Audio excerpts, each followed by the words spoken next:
काल में बच्चों के इम्तिहान पर खतरे का साया मंडरा रहा है। हालात को देखते हुए केंद्र सरकार ने लंबे मंथन के बाद सीबीएसई की 12वीं की परीक्षा को रद्द करने का फैसला किया। 14 लाख से ज्यादा बच्चे अपने इम्तिहान को लेकर परेशान थे। पिछले साल की तरह स्कूल्स के इंटरनल परीक्षा के आधार पर रिजल्ट अब तय होंगे। अगर कोई छात्र इससे संतुष्ट नहीं होगा तो वो अलग से परीक्षा दे सकता है, लेकिन ये हालात ठीक होने पर ही होगा। राज्य सरकारें भी बोर्ड परीक्षा को लेकर अब मंथन कर रही हैं ताकि बच्चों के जीवन का इम्तिहान न हो।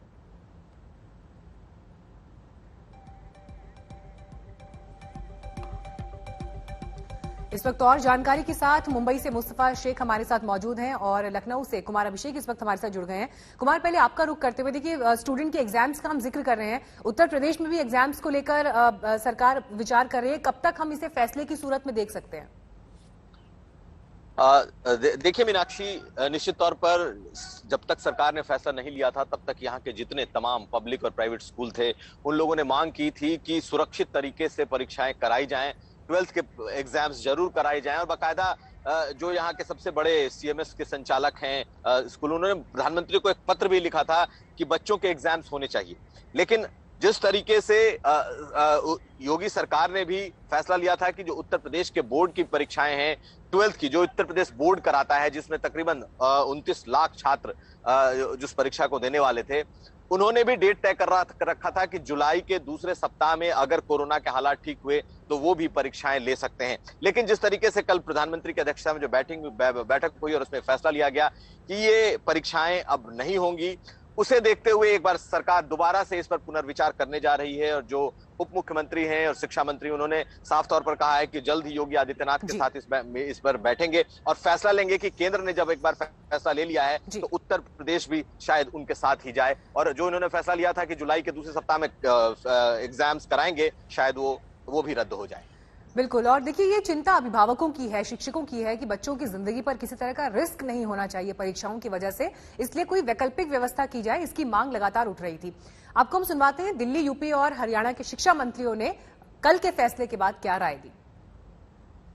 खुशी है इस बात की कि बच्चों के हित में फैसला लिया गया है, बच्चों को स्वास्थ्य को ध्यान में रखते हुए फैसला लिया गया है, क्योंकि देश भर के 1.5 करोड़ बच्चे इस बात से दुखी थे कि उनकी 12वीं की क्लास लगातार खिंचती जा रही है, वो खत्म होने का नाम नहीं ले रही।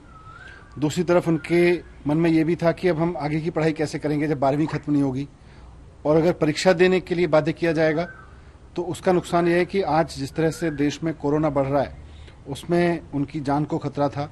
कोई भी पेरेंट नहीं चाहता था कि उसके बच्चे को उसकी जान पे खेल के परीक्षा दिलवाई जाए। उत्तर प्रदेश में भी हम 12वीं की परीक्षा को भी हमने द्वितीय सप्ताह जुलाई के, यदि परिस्थितियां सामान्य होती हैं तो कराने का प्रस्ताव रखा है।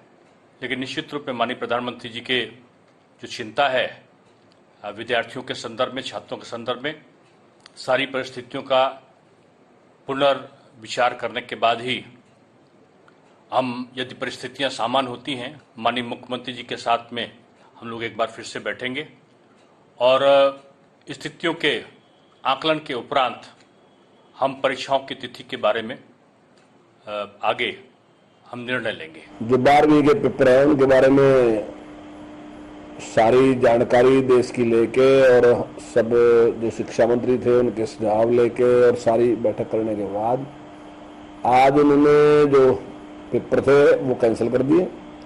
कोरोना की सारी स्थिति को देखते हुए, बच्चों की स्वास्थ्य की चिंता करते हुए उन्होंने 12वीं का पेपर स्थगित कर दिया।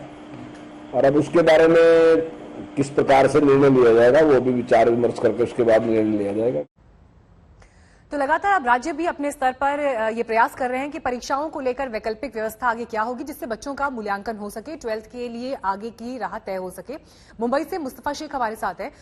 मुस्तफा, कल जब सरकार ने फैसला लिया उसके बाद राज्य सरकारों को अपने हिसाब से चीजों को तय करना है। महाराष्ट्र में किस तरह की हलचल है, आज क्या मंथन वहां पर चलेगा, 12th के स्टूडेंट्स के लिए क्या डिसीजन हो सकता है? जी बिल्कुल, कल के सेंट्रल गवर्नमेंट के डिसीजन के बाद सभी जो स्टेट बोर्ड्स हैं उनका रुख इसी तरफ है कि परीक्षा ना ली जाए। हाईकोर्ट में एक पेटिशन है जो 12 स्टैंडर्ड महाराष्ट्र बोर्ड के एग्जाम्स है उसको लेकर है, और यहाँ के एजुकेशन मिनिस्ट्री ने भी यही कहा था एक बार सेंटर फैसला ले ले उसके बाद हम अपनी राय सामने रखेंगे। तो अब यही मत बनता दिख रहा है कि जो एग्जाम्स है वो नहीं कराए जाएंगे, लेकिन इसके बारे में जो आप कह सकते हैं ऑफिशियल अनाउंसमेंट है वो अभी तक एजुकेशन डिपार्टमेंट की तरफ से नहीं हुआ है। लेकिन अगर बच्चों के और पेरेंट्स की कंसर्न को ध्यान में रखते हुए जिस तरह से एक सेंटिमेंट बन रहा है उसमें भी यही लगता है कि महाराष्ट्र सरकार भी इस बार की जो 12 स्टैंडर्ड की परीक्षा है वो स्टेट में नहीं कराएगी। मीनाक्षी जी, अब जयपुर का रुख कर लेते हैं। जयपुर से शरद हमारे साथ मौजूद हैं। शरद, देखिए यहाँ पर चुनौती तो ये भी है कि अगर परीक्षाएं सेंटर में नहीं हो रही हैं, रद्द हो चुकी हैं, तो अब मूल्यांकन किस आधार पर होगा? और जब हम देखते हैं कि शहरी इलाकों में भी स्टूडेंट्स हैं, ग्रामीण इलाकों में भी स्टूडेंट्स हैं, तो क्या एक यूनिवर्सल प्रक्रिया हो सकती है? ये एक चैलेंज सरकार के लिए और शिक्षा विभाग के लिए भी होगा। किस तरह की खबरें राजस्थान से निकलकर आ रही हैं शरद? देखिए मीनाक्षी, अभी तक तो राजस्थान के जो शिक्षा मंत्री गोविंद सिंह डोटासरा थे वो अड़े हुए थे कि एग्जाम होगा ही। राजस्थान में 10वीं की भी परीक्षा कैंसिल नहीं की गई है, लेकिन कल जब प्रियंका गांधी ने पत्र लिखा है और अब सीबीएसई की 12वीं की बोर्ड भी कैंसिल हो गई है, तब अचानक से कल शिक्षा मंत्री का ट्वीट आया है और उन्होंने बयान जारी किया है कि मुख्यमंत्री अशोक गहलोत आज 5:30 बजे कैबिनेट की बैठक बुलाए हैं और कैबिनेट की बैठक में तय होगा कि 10वीं और 12वीं बोर्ड जो है राजस्थान में उनके छात्रों का भविष्य क्या होगा, किस तरह से मूल्यांकन होगा और किस तरह से प्रमोट होंगे। ये सारा फैसला मुख्यमंत्री अशोक गहलोत पर शिक्षा मंत्री गोविंद सिंह डोटासरा ने छोड़ दिया है। लेकिन फिलहाल अभी तक 10वीं और 12वीं दोनों के बोर्ड को लेकर राजस्थान सरकार ने कोई फैसला नहीं लिया है। शाम तक आने की उम्मीद है, क्योंकि बहुत सारे इलाकों में जिसे शिक्षा मंत्री का कहना है कि इसको टाल दिया जाए, रद्द नहीं किया जाए, मगर प्रियंका गांधी की चिट्ठी के बाद थोड़ा सा दबाव में है राजस्थान की कांग्रेस सरकार। हो सकता है कि इसको रद्द कर दिया जाए।